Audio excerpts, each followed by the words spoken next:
मैं विनोद हूँ। मैं एक आम आदमी हूँ। जैसा हर शहर के सरकारी दफ्तर में एक छोटा सा क्लर्क होता है, मैं भी वैसा ही था। तनख्वाह कम, ख्वाहिशें ज्यादा, लेकिन मन संतुष्ट था, क्योंकि मैं मेहनत से कमाता था, ईमानदारी से खाता था और वही घर लाता था। मेरी दुनिया बस तीन चीजों के इर्द गिर्द घूमती थी: दफ्तर, घर और मेरी पत्नी। शादी के 8 साल बाद भगवान की कृपा से मुझे एक बेटा हुआ। मैंने उसका नाम रखा हर्षवर्धन। वो मेरे लिए सिर्फ बेटा नहीं था, मेरी प्रार्थनाओं का फल था, मेरी उम्मीदों की रोशनी। जिस दिन वो पैदा हुआ, मैं पूरी रात अस्पताल के बाहर टहलता रहा। जब नर्स ने आकर बधाई हो, बेटा हुआ है कहा, तो ऐसा लगा जैसे जमीन पर पैर ही नहीं टिक रहे हों। मैंने सोचा अब मेरे दिन बदलेंगे। बेटा बड़ा होने लगा तो मेरे सपने भी बड़े होने लगे। सुबह ऑफिस, शाम को ट्यूशन और हफ्ते में कुछ पार्ट टाइम काम। मैंने हर्ष की पढ़ाई पर सब कुछ लगा दिया। अपनी सारी जरूरतें, आराम, इच्छाएं सब त्याग दी। मेरे लिए एक ही चीज जरूरी थी: बेटे का भविष्य।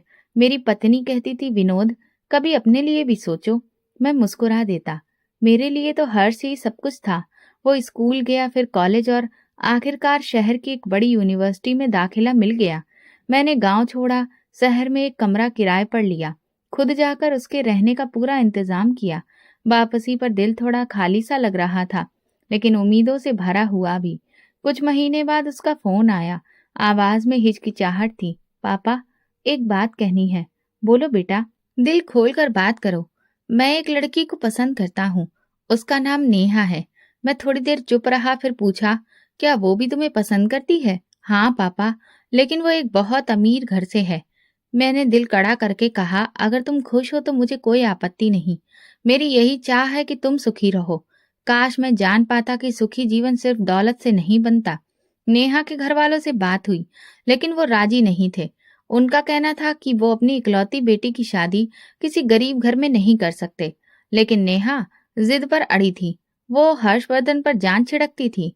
इसी बीच मेरी पत्नी का निधन हो गया। मैं पूरी तरह टूट गया। हर्ष और नेहा तर्पण के लिए गांव आए। नेहा ने पहली बार हमारा घर देखा। मिट्टी का छोटा सा घर, पुराना पंखा, टूटा फर्नीचर। उसकी आंखों में नाराजगी और झुंझलाहट साफ थी। कुछ दिन बाद हर्ष ने कहा, पापा, नेहा शादी के लिए तैयार है, लेकिन एक शर्त है, हमें गांव छोड़कर हमेशा के लिए शहर में रहना होगा। मैंने कहा, बेटा, इस गांव में अब बचा ही क्या है? अगर वो तुम्हें खुश रखेगी तो मैं सब छोड़ने को तैयार हूँ। शादी के बाद हम शहर आ गए। गांव का घर, आंगन, पीपल का पेड़, पत्नी की यादें सब पीछे छूट गया। नेहा का घर एक आलीशान कोठी था। अंदर दाखिल होते ही हर चीज चकाचौंध से भरी थी। मुझे ऊपर की मंजिल पर एक कमरा दे दिया गया। नेहा ने साफ कुछ नहीं कहा, लेकिन उसकी आंखें बता रही थी कि मैं सिर्फ एक मजबूरी हूँ। पहले दिन मुझे खाने की मेज पर बुलाया गया, लेकिन तभी नेहा के पिताजी आए और धीरे से कहा, मेहमानों को इज्जत मिलती है, लेकिन मेहमान हमेशा के लिए नहीं रहते। मैंने ये सुन लिया पर चुप रहा। फिर मेरा खाना मेरे कमरे में भेजा जाने लगा। नेहा ने कहा कि उसके पिताजी को अच्छा नहीं लगता कि मैं सबके साथ खाऊं। हर्ष ने एक बड़ी कंपनी में नौकरी पकड़ ली। नेहा के पिता ने उसे अपने कारोबार में शामिल कर लिया। मैं दिन भर अकेला रहता, कभी लॉन में बैठकर अखबार पढ़ता, कभी पुरानी फाइलें पलटता। नौकर खाना चाय दे जाता, लेकिन कोई बात करने वाला नहीं था। एक दिन नेहा ने घर में पार्टी रखी। मैंने सोचा शायद बुलाया जाएगा, लेकिन मेरा कमरा अंदर से बंद कर दिया गया। नौकर बोला, मैडम ने कहा है आपको शोर से तकलीफ होगी। मैंने पहली बार खुद को कैदी महसूस किया। दूसरे दिन मैंने हर्ष से कहा, बेटा, अगर मेरे होने से शर्मिंदगी होती है तो बता दो, मैं वापस गांव चला जाऊंगा। उसने सिर झुका लिया। एक शाम मैंने नेहा को मेहमानों से कहते सुना, बस एक परेशानी है कि एक बुजुर्ग हमारे साथ रहते हैं। मैं चुपचाप अपने कमरे में चला गया। दिल थक सा गया था। कुछ दिन बाद हर्ष मेरे पास एक लिफाफा लाया। उसमें मोबाइल फोन और एक नया कुर्ता था। पापा, ये आपके लिए है। बेटा, तोहफा अच्छी बात है, पर व्यवहार सबसे जरूरी होता है। एक दिन वो मुझे शहर घुमाने ले गया।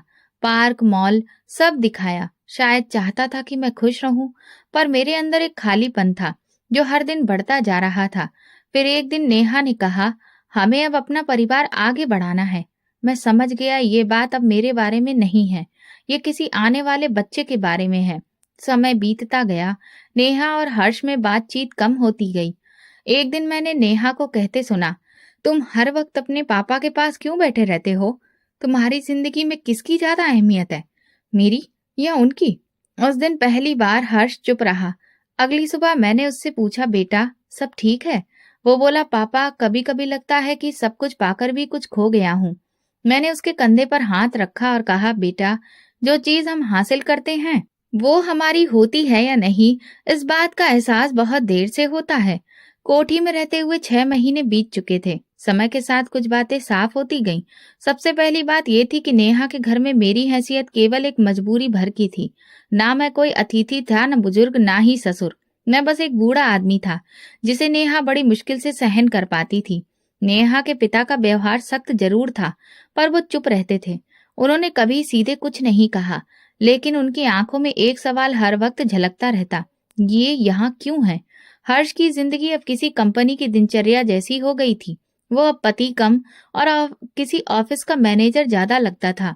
सुबह दफ्तर निकल जाना, देर रात लौटना, फिर नेहा के साथ थोड़ा समय बिताना, और इन सब के बीच कहीं मैं आ जाता था। 2 हफ्ते बाद हर्ष ने बताया, पिताजी अब मुझे कंपनी में साझेदारी मिल गई है, अब मैं पार्टनर बन गया हूँ। बेटा ये तो बहुत बड़ी खुशी की बात है, मैंने कहा, मगर उसके चेहरे पर वो खुशी नहीं थी। अंदर ही अंदर वो कुछ खो रहा था। मैं समझ रहा था। एक दिन ऑफिस से लौटने के बाद वो मेरे पास आकर बैठ गया। पिताजी मुझे कई बार नींद नहीं आती, नेहा से ज्यादा बातें भी नहीं होती। लगता है जैसे घर में सब कुछ है लेकिन कुछ भी नहीं है। मैंने कहा, बेटा अगर दिल खाली हो तो महल भी वीरान लगता है। वो मुस्कुराने की कोशिश करता, लेकिन उस मुस्कान में सिर्फ थकान थी। उस कोठी में सब कुछ था, नौकर, सुविधाएं, सजावट, मगर प्रेम, सम्मान और सुकून नहीं था। नेहा और उसके पिता जैसे हर वक्त जताते रहते कि हम उनके एहसान पर जी रहे हैं। 8 साल बीत गए। समय के साथ चीजें बदली, लेकिन कुछ सच्चाइयां वही रहीं। हर्ष और नेहा की शादी को 8 साल हो गए थे, लेकिन उनकी गोद आज भी सूनी थी। घर के कमरे भरे थे, अलमारियां कीमती कपड़ों से भरी थीं, मगर गोद में सिर्फ खामोशी थी। शुरुआती 2-3 साल किसी ने कुछ नहीं कहा। सबने सोचा अभी नए हैं, समय आने पर सब हो जाएगा। लेकिन चौथे साल के बाद सवाल उठने लगे। रिश्तेदार, मेहमान, ऑफिस के लोग पूछने लगे, अभी तक कोई खुशखबरी नहीं मिली? हर्ष मुस्कुराकर टाल देता, सब भगवान की मर्जी से होगा। लेकिन अंदर ही अंदर वो टूटने लगा था। एक दिन उसने मुझसे कहा, पिताजी मैंने नेहा से कहा कि चलो किसी अच्छे डॉक्टर को दिखाते हैं, तो वो नाराज हो गई। कहने लगी, मुझे कोई दिक्कत नहीं, दिक्कत होगी तो तुम्हें होगी। मैंने गंभीरता से पूछा, तो फिर तुमने क्या किया? क्या कर सकता था पिताजी? वो बात ही नहीं कर रही थी 2 दिन तक। कुछ दिन बाद नेहा के पिता ने हर्ष को बुलाया। हमारे खानदान में कभी ऐसा कोई मामला नहीं हुआ। अगर तुम टेस्ट की बात करोगे तो इसका मतलब है कि तुम्हें हम पर शक है। हर्ष खामोशी से सुनता रहा और लौट आया। अब जब भी वो नेहा से जांच की बात करता, नेहा भड़क उठती। मैं तुम्हारी तरह कमजोर नहीं हूँ जो हर बात का इलाज ढूंढे। जो भाग्य में लिखा है वही होगा। फिर एक दिन हर्ष ने चुपचाप अपने कुछ टेस्ट करवा लिए। सब रिपोर्ट सामान्य आई। उसने नेहा को दिखाया और प्यार से कहा, तुम भी चेकअप करा लो ताकि कोई गलतफहमी ना रहे। नेहा ने तूफान खड़ा कर दिया, तुम्हें मुझ पर शक है? तुम्हें लगता है मैं दोषी हूँ? उसी रात नेहा के पिता ने हर्ष को धमकी दी, याद रखना नेहा हमारी इकलौती बेटी है। अगर तुमने उसे दुखी किया तो ये सारी संपत्ति तुम्हारे हाथ से निकल जाएगी। हर्ष बहुत दुखी हो गया। वो ऑफिस में ही समय बिताने लगा। घर आता तो सीधा अपने कमरे में चला जाता। फिर एक दिन वो मेरे पास आया, पिताजी डॉक्टर की रिपोर्ट है। उसने चुपचाप लिफाफा मेरे हाथ में दिया। नेहा को एक बहाने से चेकअप के लिए ले गया था। डॉक्टर ने साफ कहा वो कभी मां नहीं बन सकती। लिफाफा मेरे हाथ से छूट गया। मैंने हर्ष की ओर देखा। वो दीवार को यूं घूर रहा था जैसे जिंदगी वहीं थम गई हो। तुमने नेहा से बात की? मैंने पूछा। नहीं पिताजी, वो सुनेगी नहीं, उल्टा मुझे दोषी ठहराएगी। अगले दिन किसी तरह नेहा को रिपोर्ट मिल गई। कैसे ये हमें नहीं पता, लेकिन घर में हंगामा मच गया। ये सब झूठ है, डॉक्टर की चाल है। तुम दोनों बाप बेटे चाहते हो कि मैं इस घर से चली जाऊं। हर्ष चुपचाप खड़ा रहा। नेहा रोती रही, चिल्लाती रही, खुद को पीड़ित साबित करती रही। मैंने कहा, बेटी ये दोष की नहीं सच्चाई की बात है। हम चाहते हैं कि तुम खुश रहो, लेकिन अगर भगवान की यही इच्छा है तो कब तक आंख मूंदे रहेंगे? नेहा ने गुस्से में कहा। अगर किसी ने दोबारा इस विषय पर बात की तो मैं ये घर, ये रिश्ता, सब कुछ छोड़ दूंगी। उस रात घर में पूरी खामोशी थी। मैंने सोचा, क्या सच में बड़ी इमारतें इंसान को इतना खुदगर्ज बना देती हैं कि वो सच्चाई से भी मुंह मोड़ लेता है? अगली सुबह हर्ष मेरे पास आया। पिताजी, अगर मैं उसे छोड़ दूं तो सब कुछ खो दूंगा, व्यापार, घर, नाम। और अगर ना छोड़ूं तो जिंदगी यूं ही खाली गुजर जाएगी। मैंने उसके कंधे पर हाथ रखा। बेटा, कभी कभी निर्णय लेना आसान नहीं होता, लेकिन बिना सच्चाई की जिंदगी बस एक तमाशा होती है। और अब हम सब उस तमाशे के किरदार बन चुके हैं। कुछ दिनों की खामोशी के बाद दिल बेचैन हो गया। मैंने तय किया, गांव जाऊंगा, पुराने लोगों से मिलूंगा, शायद मन हल्का हो। 8 साल बाद गांव लौट रहा था। कार खुद चलाई। रास्ते भर पुरानी यादें मन में घूमती रहीं। गांव पहुंचा, बहुत कुछ बदल चुका था, मगर लोग वही थे। मोहल्ले में बच्चों की भीड़ गाड़ी के चारों तरफ इकट्ठा हो गई। अरे विनोद काका आ गए। कुछ बुजुर्ग मिलने आए, हालचाल पूछा। एक ने हंसकर कहा, शहर में खूब नाम कमा रहे हो। मैंने मुस्कुराकर कहा, अब जिंदगी तो भगवान की मर्जी पर चलती है। दूसरे दिन चचेरे भाई के घर गया। पुराना सा घर, सादा सामान, लेकिन चेहरों पर संतोष और शांति थी। वही 2 लड़कियां किताबें लेकर आईं। उनमें से एक 17-18 साल की लड़की बेहद शांत थी। नाम था आराध्या। भाभी ने बताया, हमारी पड़ोसन की नातिन है। माँ बाप का बचपन में देहांत हो गया, नानी पाल रही है। बहुत संस्कारी और शांत स्वभाव की बच्ची है। मैंने उसे ध्यान से देखा। सादगी, मासूमियत और गहराई, बिना किसी बनावट के। अगले दिन घर से निकलते समय आराध्या की नानी ने कहा, बेटा, भगवान तुम्हें खूब तरक्की दे। शाम को अकेले बैठा था तो एक ख्याल आया, अगर हर्ष इस लड़की से विवाह कर ले तो शायद सब कुछ ठीक हो सकता है। वो अनाथ है, सादा है, कोई लोभ नहीं, कोई जरूरत नहीं, और सबसे बढ़कर शायद भगवान उसे मातृत्व का सुख दे दे। मैंने अगली सुबह खुद को समझाया कि ये सिर्फ एक नेक इरादा है। मैं किसी की जिंदगी बर्बाद नहीं कर रहा, बस अपने घर को बचाने की कोशिश कर रहा हूँ। मेरी नीयत साफ है और एक अनाथ बच्ची की जिंदगी भी संवर सकती है। दोपहर को फिर से भाई के घर गया। बातों ही बातों में भाभी से कहा, आपकी पड़ोसन की नातिन बहुत सुशील बच्ची लगती है। अगर कहीं अच्छा रिश्ता नहीं आया हो तो मेरे पास एक प्रस्ताव है। भाभी चौंक गई। रिश्ता? मैंने कहा, हाँ, अपने बेटे के लिए। पर वो तो पहले से शादीशुदा है ना? मैंने क्षण भर रुककर कहा, जी, लेकिन बात यह है कि वहां संतान की कोई संभावना नहीं है और हमारा हर्ष इस समय बहुत परेशान है। भाभी चुप हो गई, फिर बोली, लड़की अनाथ है, नानी के सहारे पली बड़ी है। अगर आप गंभीर हैं तो बात कर सकते हैं। मैंने हामी भर ली और अगले दिन आराध्या की नानी के घर गया। एक सादा सा बैठक कमरा, पुरानी खाट और 2 कप चाय। मैंने साफ शब्दों में कहा, मैं अपने बेटे हर्ष के लिए रिश्ता लेकर आया हूँ। वो पढ़ा लिखा है, शहर में नौकरी करता है और अच्छा लड़का है। नानी की आंखों में खुशी छलकने लगी। बहुत बड़ा काम कर रहे हैं विनोद जी, बच्ची का भाग्य बदल जाएगा। मैंने मन में एक बोझ महसूस किया। भाग्य बदलने की बात तो कही, लेकिन ये नहीं बताया कि मेरे बेटे की पहले से शादी हो चुकी है। मैंने सोचा ये बात बाद में संभाल लेंगे, अभी तो मकसद केवल एक है, एक वारिस जो हमारे वंश को आगे बढ़ाए।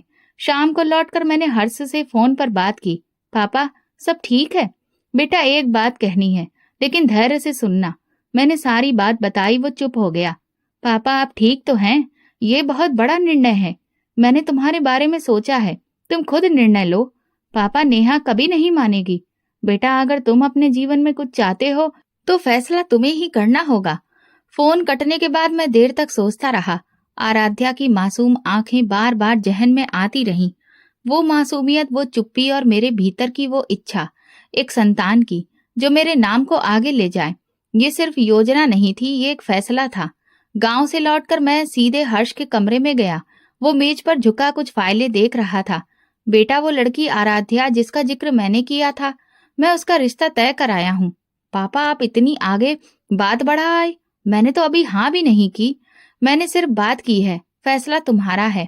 कुछ पल बाद वो बोला, अगर मैं हाँ कर भी लूं तो नेहा का क्या? वो नहीं मानेगी, उसे समझाओ। अगर उसे संतान नहीं चाहिए तो कम से कम तुम्हारी बात तो माने। 2 दिन बाद नेहा को शक हुआ। उसने सीधा सवाल किया, हर्ष, क्या तुम किसी और से शादी करने का सोच रहे हो? हर्ष चौंक गया। तुम्हें कैसे पता चला? पापा की बातों से अंदाजा हो गया। हर्ष ने सब साफ साफ बता दिया। एक अनाथ लड़की है, हम सिर्फ संतान के लिए विवाह करना चाहते हैं और उस विवाह का तुम्हारी जगह पर कोई असर नहीं होगा। नेहा हंसी। तुम मुझसे कह रहे हो कि मेरी जगह बनी रहेगी और तुम किसी और से शादी करोगे? नेहा, मैं सिर्फ एक बच्चा चाहता हूँ। तुम भी तो चाहती थी कि हम गोद लेने के बारे में सोचें। गोद लेना और दूसरी शादी एक जैसी बात नहीं होती हर्ष। 2 दिन तक बहस चलती रही। फिर नेहा ने एक अजीब प्रस्ताव रखा। ठीक है, तुम शादी कर लो, लेकिन एक शर्त पर। क्या शर्त? उस लड़की से सिर्फ संतान लोगे, जैसे ही बच्चा होगा उसे तलाक दे दोगे, और ये बात लिखित में होगी, कानूनी दस्तावेज में। हर्ष चौंका। तुम मुझसे वादा करने का कागज मांग रही हो? ये सिर्फ एक सुरक्षा है, ताकि तुम्हें याद रहे कि तुम मेरे हो। शाम को वकील घर आया। एक कानूनी दस्तावेज तैयार हुआ। लिखा गया कि हर्ष दूसरी शादी के बाद पहली संतान के तुरंत बाद तलाक देगा, और अगर नहीं दिया तो नेहा को सारी संपत्ति वापस मिल जाएगी। मैंने हर्ष की ओर देखा। उसने चुपचाप दस्तखत कर दिए। अगली सुबह मैं गांव रवाना हुआ। नेहा ने मुझे टोका। मैं एक बात साफ कर दूं, अगर आप उस लड़की को शहर लाने की सोच रहे हैं तो उसे सोच ही रहने दीजिए। उसे गांव में ही रखिए। बेटी, हमने कभी तुम्हारी सीमाएं नहीं लांगी। तुम भी हमारी मजबूरी समझने की कोशिश करो। वो कुछ बोले बिना लौट गई। गांव पहुंचकर मैं सीधा अपने भाई के घर गया। उन्हें बताया रिश्ता मंजूर है, हर्ष तैयार है। भाभी खुश होकर बोली, भगवान ने आराध्या की सुन ली। बातों में मैंने झूठ बोल दिया। पहली पत्नी की सहमति से रिश्ता तय हो रहा है, बस संतान का ही मामला है। आराध्या की नानी की आंखों में आंसू थे। मेरी नातिन का भाग्य खुल गया। 2 दिन बाद विवाह की तारीख तय हो गई। सब कुछ सादगी से संपन्न हो गया। पंडित जी ने मंत्र पढ़े, वर वधू ने अग्नि के 7 फेरे लिए और दहेज के स्थान पर सिर्फ एक मंगलसूत्र दिया गया। आराध्या की आंखों में खुशी थी, लेकिन एक डर भी था। वो इस रिश्ते को नई शुरुआत समझ रही थी, पर सच्चाई कुछ और थी। विवाह के बाद मैंने गांव के पुराने घर की सफाई शुरू करवाई। 2 कमरे ठीक करवाए, दरवाजे मरम्मत कराए और एक छोटा रसोई घर बनवाया। बहू को वहां ले गया। वो धीरे धीरे उस घर को अपनाने लगी। ये घर बहुत प्यारा है पापा जी। हाँ बेटी, थोड़ा पुराना है, पर अब तुम हो तो सुंदर लग रहा है। दूसरे दिन हर्ष शहर लौट गया। मैंने आराध्या से कहा, बेटी घबराना मत, हर्ष हफ्ते में एक बार आएगा। उसका काम बहुत व्यस्तता वाला है। उसने चुपचाप सिर हिला दिया। गांव में कुछ बातें जरूर हुई। शादी में ज्यादा मेहमान क्यों नहीं आए? दूल्हा शहर में क्यों रहता है? हमने किसी को सफाई नहीं दी। हर हफ्ते एक दिन हर्ष आता। आराध्या उसका ख्याल रखती, खाना बनाती और खामोशी से सेवा करती। एक दिन उसने हर्ष से पूछा, आप हमेशा इतने थके हुए क्यों आते हैं? उसने मुस्कुराकर बोला, शहर का काम बहुत थका देता है, लेकिन तुम्हारे हाथ का खाना सारी थकान मिटा देता है। आराध्या ने ये सुना तो उसके चेहरे पर जैसे रोशनी खिल गई। शायद पहली बार किसी ने उसके हाथ के खाने की तारीफ की थी। मेरी नजर सब पर थी। मैं देख रहा था कि आराध्या अब खुद को इस घर का पूरा हिस्सा मान चुकी थी। रोज सुबह मेरे लिए नाश्ता बनाती, दोपहर को समय पर खाना देती, शाम को चाय और कपड़ों की सफाई। मैंने एक दिन कहा, बेटी तुम तो हर काम में निपुण हो गई हो। उसने सिर झुकाकर कहा, बाबूजी आप तो मेरे पिताजी जैसे हैं। मैंने नानी से सीखा है कि बड़ों की सेवा से मन सुकून से भरा रहता है। उसकी जुबान में कोई शिकायत नहीं थी, सिर्फ कृतज्ञता थी। दूसरी ओर हर्ष कुछ बदला बदला सा लग रहा था। पहले हफ्ते में वो 2 दिन ही रुकता था, अब 3 दिन रुकने लगा। रविवार की शाम जाने की बजाय अब सोमवार की सुबह जाता। मैंने कहा, बेटा नेहा को शक तो नहीं होता? नहीं बाबूजी, उसने कहा, मैं कह देता हूँ, ऑफिस का काम है। एक दिन हर्ष और आराध्या आंगन में बैठे थे। मैं अंदर से उनकी बातें सुन रहा था। आराध्या ने पूछा, क्या कभी आपको मेरी जिंदगी के बारे में जानने की इच्छा हुई? हर्ष बोला, बताओ, मैं तुम्हारी कहानी सुनना चाहता हूँ। मैं बहुत छोटी थी जब मेरे माता पिता चल बसे। नानी ने पाला पढ़ाया, लेकिन गरीबी ने कभी पीछा नहीं छोड़ा। जब आपका रिश्ता आया तो सोचा शायद अब कुछ बदल जाएगा। हर्ष कुछ देर चुप रहा, फिर बोला, जिंदगी हर किसी को पूरी नहीं मिलती। तुमने जो सहा है वो प्रशंसा के योग्य है। मैं ये सुनकर चौंक गया, क्योंकि उसकी आवाज में वो कोमलता थी जो पहले केवल नेहा के लिए होती थी। एक दिन आराध्या ने मेरी पुरानी कमीज सिल दी। बाबूजी, ये मैं सिल देती हूँ। कमीज पुरानी हो चुकी है, लेकिन अभी काम चल जाएगा। मैंने उसकी तरफ देखकर कहा, बेटी, तुमने तो जैसे इस घर में नई जान डाल दी है। उसने कहा, ये घर मेरा है बाबूजी, और आप मेरे अपने हैं। उसके शब्दों में सच्चाई थी और यही बात मुझे बेचैन कर गई। मैं जानता था कि वो इस रिश्ते को असली मान बैठी है, जबकि ये एक समझौता था, एक छल। अगले हफ्ते जब हर्ष आया तो मैंने उसे बाहर बुलाया। बेटा, कहीं तुम आराध्या से भावनात्मक रूप से ज्यादा जुड़ तो नहीं रहे? बाबूजी, वो बहुत अच्छी है, मैं उसे दुख नहीं देना चाहता। याद है ना, तुमने क्या वादा किया था? याद है बाबूजी, लेकिन दिल कमजोर पड़ता है। वो बहुत मासूम है। बेटा, भावनाओं के चलते वादे नहीं तोड़े जाते। आराध्या को अभी सच नहीं पता। जब समय आएगा तुम्हें उसे तलाक देना होगा। वो कुछ नहीं बोला, बस सिर झुका लिया। आराध्या इन बातों से अनजान अपने कामों में लगी थी। कभी मटके में ठंडा पानी भरती, कभी शाम को आंगन में दीपक जलाकर बैठती, हर्ष के लिए रजाई तैयार रखती। हर दिन जैसे वो इस रिश्ते को और मजबूत कर रही थी। एक दिन गांव की एक महिला आई। बहू बहुत सुघड़ है, भगवान उसे खुश रखे, तेरे घर की शोभा बन गई है। मैंने हल्की मुस्कान के साथ कहा, हाँ, भगवान उसका भाग्य अच्छा करे। पर अंदर एक चुभन सी थी। ये विवाह जो समझौते पर हुआ था, अब धोखे में बदलता जा रहा था, और इस धोखे का कारण मैं था। शादी को 5 महीने हो चुके थे जब एक दिन आराध्या ने सुबह कहा, बाबूजी, कुछ दिनों से चक्कर आते हैं, भूख भी नहीं लगती। मैंने उसे ध्यान से देखा। बेटी, लगता है सेहत बिगड़ गई है, चलो डॉक्टर को दिखाते हैं। हम गांव के क्लिनिक गए। डॉक्टर ने चेकअप किया। अगले दिन रिपोर्ट आई। बधाई हो, बेटी मां बनने वाली है। मेरा दिल जैसे बज उठा।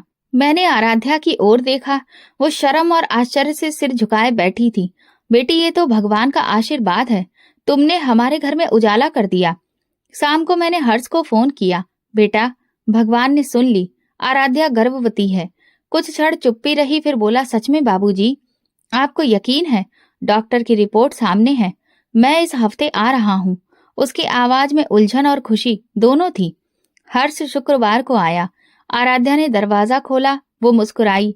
हर्ष ने बैठने को कहा और पूछा, कैसा महसूस कर रही हो? ठीक हूँ, थोड़ी थकान रहती है। बाबूजी ख्याल रखते हैं। मैंने कहा, बेटा, अब हमें आगे की तैयारी करनी होगी।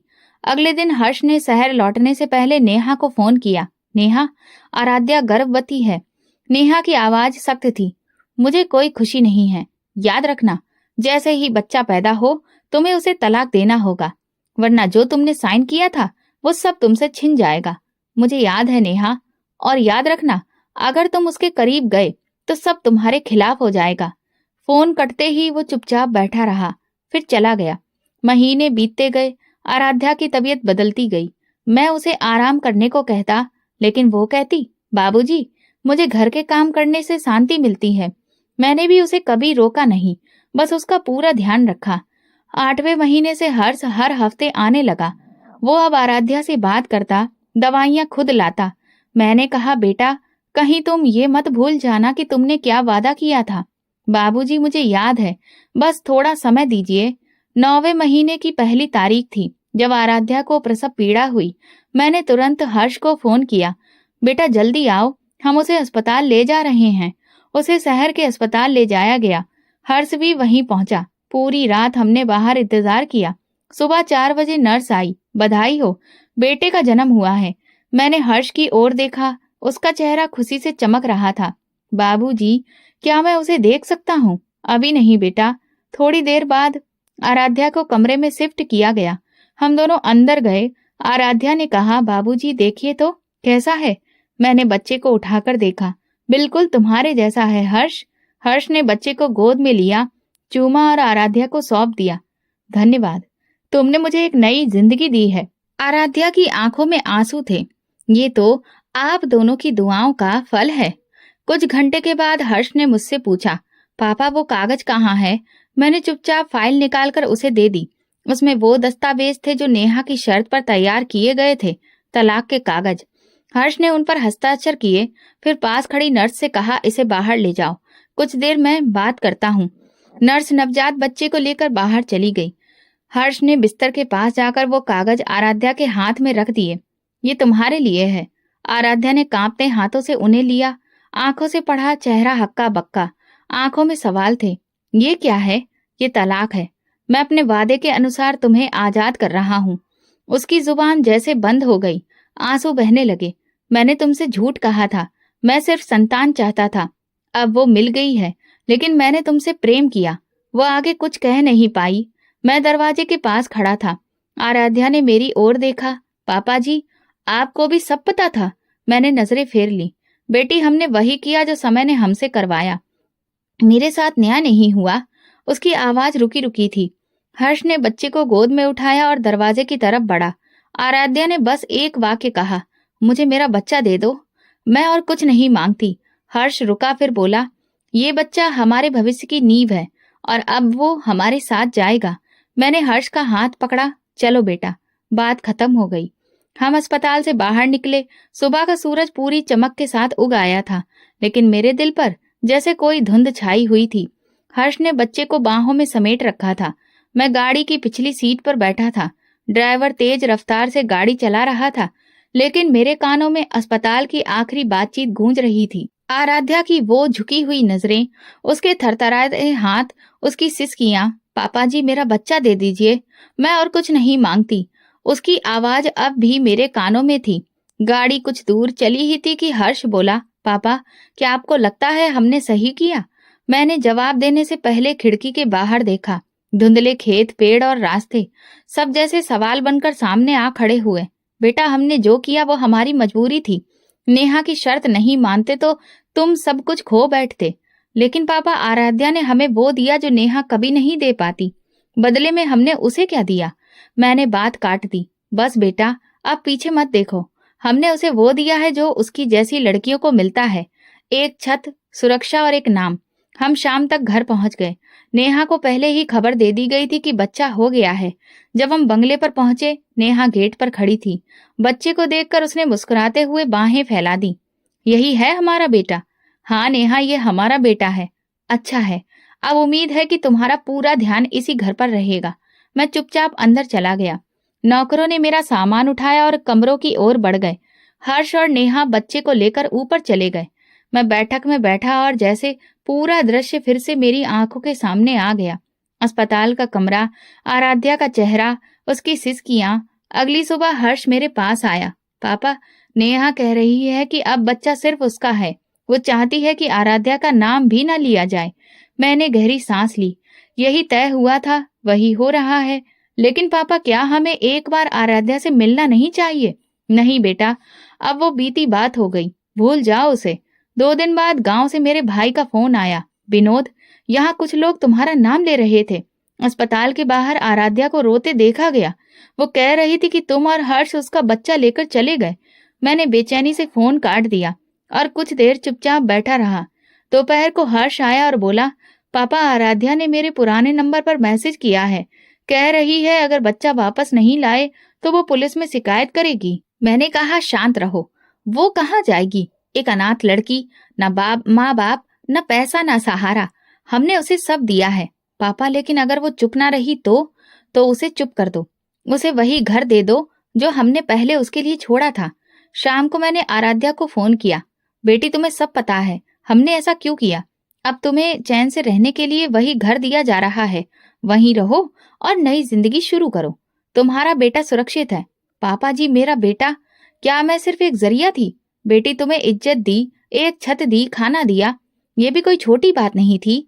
मेरे मन की जो आशा थी वो क्या थी? मैंने तो उसे ठीक से गोद में भी नहीं रखा। आप लोग ऐसे चले गए जैसे मैं कोई थी ही नहीं। चुप रहना ही तुम्हारे भलाई में है। हम तुम्हें वो घर दे रहे हैं, वहीं रहो और ईश्वर का धन्यवाद करो। कॉल कट गई। मैं जानता था आराध्या को इससे अधिक कुछ नहीं मिलेगा। 3 दिन बाद गांव से किसी ने खबर दी कि आराध्या वापस उसी पुराने घर में आ गई है। दिन भर चुप रहती है, बच्चे की तस्वीरें देखती है और रातों को दीवारों से बातें करती है। शहर में नेहा का बर्ताव वैसा ही रहा। अब वो हर्ष पर पूरी तरह से हावी हो चुकी थी।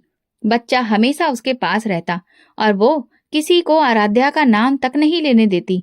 एक दिन हर्ष मेरे पास आकर बोला, पापा, आपने आराध्या से जो कुछ कहा वो ठीक था। समय के साथ सब ठीक हो जाएगा बेटा, और अगर नहीं हुआ तो उसे ही सच मान लेंगे। हमने बच्चा पा लिया था, एक माँ, एक पत्नी और एक स्त्री को बलि चढ़ाकर। समय कभी नहीं रुकता, बस चुपचाप सब कुछ बदल देता है। जिस बच्चे के लिए हमने इतना कुछ सहा, आज वो 8 साल का हो चुका था। हिमांशु। हाँ, हमने उसका नाम हिमांशु रखा था। नेहा ने खुद ये सुझाव दिया था। शुरुआत में नेहा का रवैया कुछ ठंडा था, लेकिन बच्चे की मासूमियत ने उसका दिल जल्दी ही जीत लिया। दिन बीतते गए और हिमांशु उसके इर्द गिर्द घूमता रहता, मुझे देखकर मुस्कुराता, लेकिन अब उस मुस्कान में वो अपनापन नहीं था जो एक दादा से जुड़ा होता है।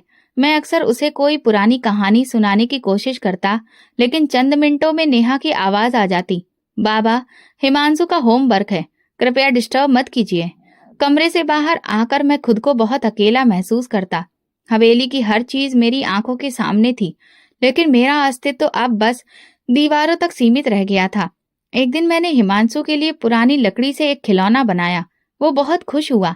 दादाजी, आपने ये खुद बनाया? हाँ बेटा, तुम्हें कैसा लगा? बहुत अच्छा, मैं इसे स्कूल ले जाऊंगा। लेकिन अगले दिन नेहा ने वो खिलौना फेंक दिया। इस गंदी लकड़ी के टुकड़े से खेलने की इजाजत नहीं है। हम हिमांशु को सबसे अच्छा देना चाहते हैं, दादाजी की भावनाओं वाले तोहफे नहीं। हिमांशु चुप हो गया। मैंने कुछ कहने की कोशिश की, लेकिन हर्ष ने हाथ के इशारे से मुझे रोक दिया। पिताजी, वो ठीक कह रही है, बच्चे को साफ सुथरा माहौल देना चाहिए। धीरे धीरे मेरी हैसियत घर में एक छाया मात्र रह गई। खाने की मेज पर कुर्सी थी, पर बातचीत में नहीं। दिन में चाय आ जाती थी, पर कोई साथ नहीं बैठता।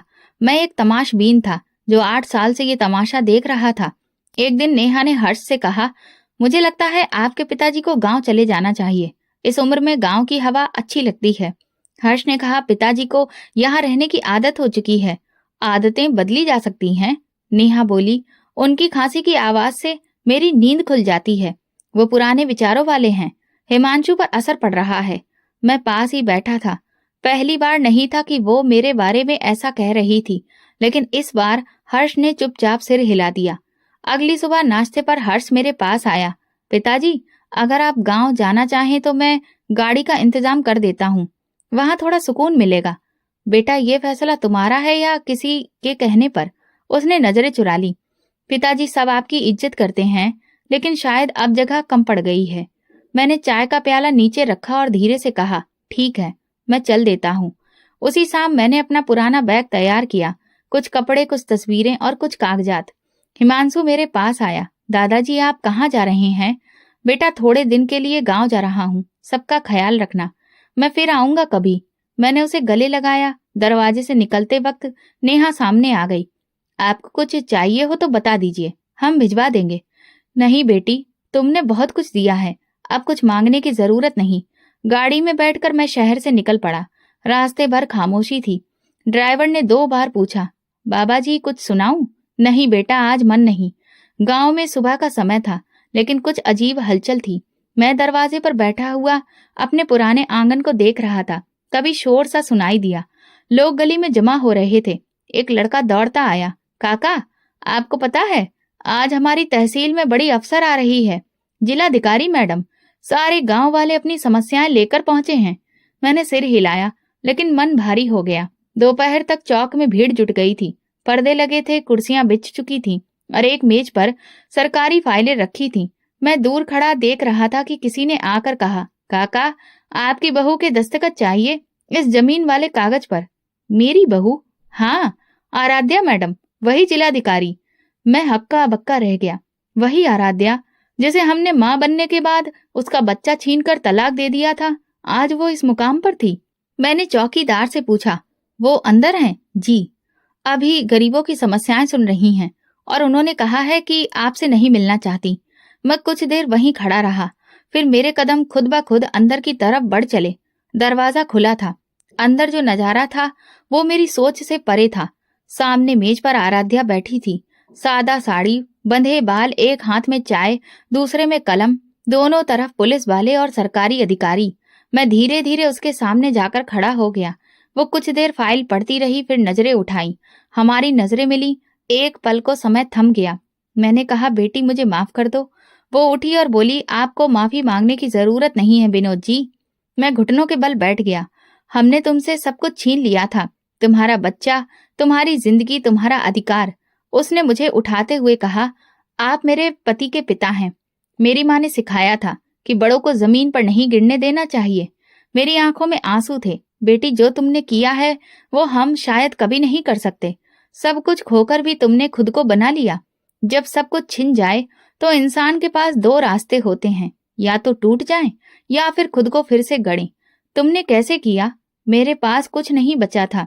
बच्चा गया, घर गया, नानी चल बसी, लेकिन मैंने फैसला किया कि अगर दुनिया ने मुझे कुछ नहीं दिया तो मैं खुद दुनिया में अपनी जगह बनाऊंगी। छात्रवृत्ति मिली, पढ़ाई पूरी की, यूपीएससी किया और अब यहाँ तक पहुंची। मैंने आश्चर्य से कहा, तो हिमांशु जानता है कि तुम उसकी माँ हो? हाँ, जानता है। मैं अक्सर उससे मिलती रहती हूँ। उसने कभी कोई सवाल नहीं किया और मैंने कभी सच्चाई छुपाई नहीं। उसने तुम्हें पहचान लिया। समय ने पहचान करवा दी। रिश्ता बताना नहीं पड़ा। वो जानता है कि उसकी माँ कौन है। मैं चुप हो गया। कुछ देर बाद मैंने पूछा, अब तुम क्या चाहती हो? कुछ नहीं, बस इतना चाहती हूँ कि आप जैसे लोग भविष्य में किसी की जिंदगी को तबाह ना करें। मैंने आपको माफ कर दिया है, लेकिन हर किसी को माफ नहीं किया जा सकता। मैं शर्मिंदा हूँ बेटी। शर्मिंदगी से कुछ नहीं होता, केवल प्रायश्चित से होता है, और वो अक्सर देर से आता है। उसने अपनी टीम को इशारा किया कि बाकी दस्तावेज पूरे कर लें। फिर मेरी ओर मुड़कर कहा, ये घर आपका था और आपका ही रहेगा। अगर चाहें तो यहीं रह सकते हैं या मेरे साथ शहर चलें। मेरे घर में आपके लिए हमेशा जगह है। मैंने कहा, यहीं रहना बेहतर है। शायद समय के कुछ पुराने हिसाब यहीं चुकता कर सकूं। वो चुपचाप अपनी कुर्सी पर वापस बैठ गई। उसने कलम उठाया और एक नई फाइल खोल ली। उसकी आंखों में कोई चमक नहीं थी, सिर्फ एक संतोष था, वो जो केवल उन्हें मिलता है जो अपनी लड़ाई खुद लड़ते हैं। कुछ दिन बीते, मैं गांव में ही रहा, उसी पुराने घर में जहां कभी आराध्या मेरे लिए नाश्ता तैयार करती थी। अब वही आंगन सुनसान था, लेकिन बाहर दुनिया बदल चुकी थी। लोग जो पहले मुझे तिरस्कार से देखते थे, अब सम्मान से मिलते थे। शायद इसलिए कि मैं आराध्या का पिता ससुर था। आराध्या हर हफ्ते सरकारी काम से गांव आती और हर बार चुपचाप मेरी खैरियत पूछ जाती। कभी कभी कोई कर्मचारी मेरे लिए दवा या खाने पीने का सामान ला देता और कहता, ये मैडम साहिबा ने भेजा है। एक दिन मैंने खुद उसे फोन किया, बेटी मैं तुमसे कुछ कहना चाहता हूँ। कहिए। मुझे तुमसे कुछ और नहीं चाहिए, बस ये जानना है कि तुमने ये सब कैसे सहा और आज इस मुकाम तक कैसे पहुंची। कुछ पल खामोशी रही, फिर उसने कहा, कल शाम मेरे दफ्तर आ जाइए, मैं समय निकाल लूंगी। अगले दिन मैं तय समय पर उसके कार्यालय पहुंचा। वो फाइलों के बीच बैठी थी, जैसे रोजमर्रा के कामों में डूबी हो। मुझे देखकर उसने कुर्सी की ओर इशारा किया, बैठिए। मैं बैठ गया। उसने अपनी फाइल बंद की और कहा, आपने पूछा था ना कि मैं यहाँ तक कैसे पहुंची। सुनिए, शादी के बाद जो हुआ वो आप जानते हैं। बच्चे के जन्म के बाद आपने और हर्ष ने मुझसे मेरा सब कुछ छीन लिया। मैं गांव लौटी, नानी का देहांत हो गया और मैं उस पुराने घर में अकेली रह गई। मेरे पास कोई आमदनी का साधन नहीं था, लेकिन एक संकल्प था, किसी पर बोझ नहीं बनना है। मैंने दोबारा पढ़ाई शुरू की, पुराने प्रमाण पत्र निकाले, एक छात्रवृत्ति के लिए आवेदन किया, दिन रात मेहनत की, कभी रोटी के साथ पानी पिया, कभी भूखे पेट सोई। फिर जब सिविल सेवा परीक्षा का परिणाम आया, मेरा नाम पहले स्थान पर था। तब भी मैंने किसी को कुछ नहीं बताया। प्रशिक्षण लिया और फिर पहली नियुक्ति मिली। हर कदम पर यही सोचती थी, क्या मेरा बच्चा मुझे कभी पहचानेगा। फिर एक दिन मैं शहर गई, जहां आप लोग रहते थे। स्कूल में हिमांशु को देखा, एक बार नहीं कई बार। कुछ दिनों बाद खुद उससे बात की। शुरू में वो मुझे एक आंटी समझता रहा, लेकिन जब मैंने उसे अपनी कहानी सुनाई, वो चुप हो गया। फिर एक दिन उसने खुद कहा, आप मेरी माँ हो ना? मुझे लगता है मैंने आपको पहले भी देखा है। तब मुझे लगा, समय ने देर जरूर की, लेकिन पहचान मुकम्मल कर दी। मैंने धीरे से पूछा, और वो अब तुमसे मिलने आता है? हाँ, हर महीने आता है। कभी मेरे साथ किताबें पढ़ता है, कभी चाय पीता है। एक दिन उसने कहा, माँ, मुझे आप पर गर्व है। मेरी आंखें भर आईं। बेटी, मैंने तुमसे सब कुछ छीन लिया, फिर भी तुमने मुझे माफ कर दिया। जी, बदला लेना आसान होता है, लेकिन अपने भीतर इंसानियत बचाना मुश्किल। मैंने आपसे बदला नहीं लिया, क्योंकि मैंने आपके व्यवहार को अपनी तरक्की में बाधा नहीं बनने दिया। अब आपका स्थान वही है जो होना चाहिए। अगर आप चाहें तो मेरे साथ शहर चलिए, वहां रहने का पूरा प्रबंध है, या फिर अपने गांव में रहिए। हर स्थिति में आपको सम्मान मिलेगा। मैंने धीरे से कहा, मैं यहीं रहूंगा, अब सुकून यहीं है। आराध्या ने मुस्कुराकर सिर हिलाया, जैसा आप चाहें। बस एक बात याद रखिए, जो रिश्ता कागज पर जुड़ता है वो समय के साथ टूट सकता है, लेकिन जो रिश्ता दिल से बनता है वो सदियों तक कायम रहता है। तुमने मेरी आंखें खोल दी बेटी। अब देर नहीं करूंगा। जो समय बचा है उसे अच्छे कार्यों में लगाऊंगा। मैं गांव में एक विद्यालय बनवा रही हूँ। अगर आप चाहें तो उसके संचालन की जिम्मेदारी संभाल सकते हैं। मैंने खुश होकर हामी भर दी। मुझे ये काम स्वीकार है। आराध्या ने फिर से फाइल खोली और कहा, अब मुझे जाना होगा। कुछ अर्जियां बाकी हैं, लेकिन मेरे घर के दरवाजे आपके लिए हमेशा खुले हैं। मैं कार्यालय से निकला तो सूरज ढल रहा था। आसमान नारंगी हो चुका था और हवा में एक नई ताजगी थी। मैंने आकाश की ओर देखा और पहली बार दिल में सच्चा सुकून महसूस किया। आराध्या ने बदला नहीं लिया। उसने ऊंचाइयां चुनी और उन्हीं ऊंचाइयों से हमें एक नई जिंदगी दी। वो हमारी सजा नहीं बनी, वो हमारी शिक्षा बनी। और शायद यही सबसे बड़ा प्रतिशोध था, खामोशी से आगे बढ़ जाना और सबको पीछे छोड़ देना। तो दोस्तों, अगर आपको हमारी कहानी पसंद आई हो तो कमेंट करके ज़रूर बताएं। वीडियो को लाइक करें और ज़्यादा से ज़्यादा शेयर करें। अगर आप चैनल पर नए हैं तो सब्सक्राइब जरूर करें और नोटिफिकेशन बेल दबाएं ताकि अगली अपडेट सबसे पहले आपको मिले। धन्यवाद।